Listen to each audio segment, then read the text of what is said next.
السلام عليكم ورحمة الله وبركاته. أهلا بكم حبايبي في فيديو جديد. النهاردة إن شاء الله هنعمل عصير المانجا زي ما المحلات بتعملها بالظبط. وطبعا المانجايتين دولت هيوفروا لك كتير جدا وهيعملوا لك كمية كويسة جدا، وهنعملها زي ما المطاعم والمحلات بتعملها.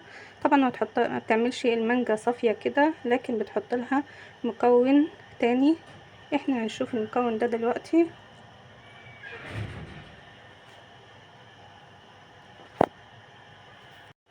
والمكون التاني القرع العسلي زي ما احنا شايفين. انا جبت كده القرع بتاعنا وغسلته او قشرته وغسلته وقطعته بالشكل دوت.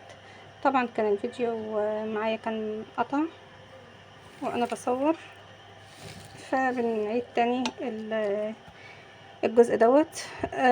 كده قطعت القرع، حطينا عليه السكر، يعني حوالي لو هتاخدي كيلو قرع او 2 كيلو هتاخدي معاهم نص كيلو سكر، يعني نص كمية القرع هتحط عليها السكر.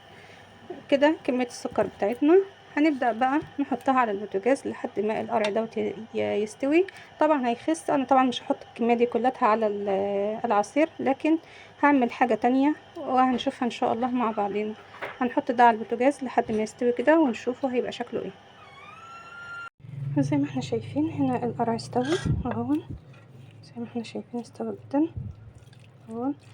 وطبعا هنا المانجا انا قطعتها، وزي ما احنا ملاحظين ان انا قطعتها بقشرها، وهنسويها كده او هنعصرها بقشرها.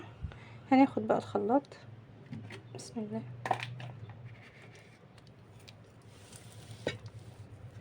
وهناخد كمية من القرع العسلي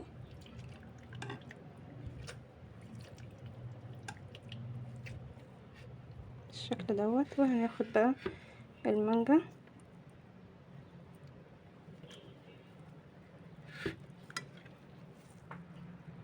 ومش هنزود سكر كتير لان احنا طبعا سالقين القرع بالسكر.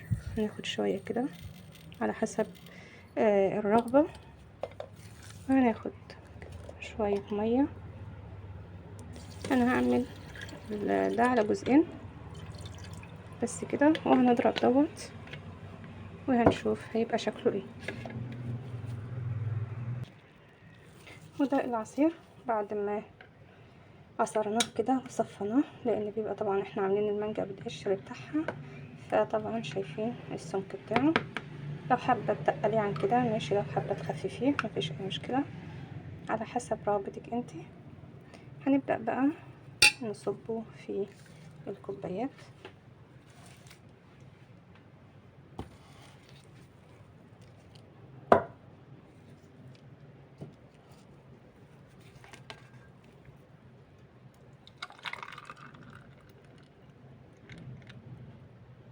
احلى عصير مانجا هتشربيه. طبعا القرع مش ما تحسيش بالقرع في العصير، كله مانجا. جربي كده وان شاء الله يعجبكم. كمية كبيرة جدا بمانجايتين 2 شايفين. وده كان فيديو النهاردة، وان شاء الله نتقابل في فيديو جديد، والسلام عليكم ورحمة الله وبركاته.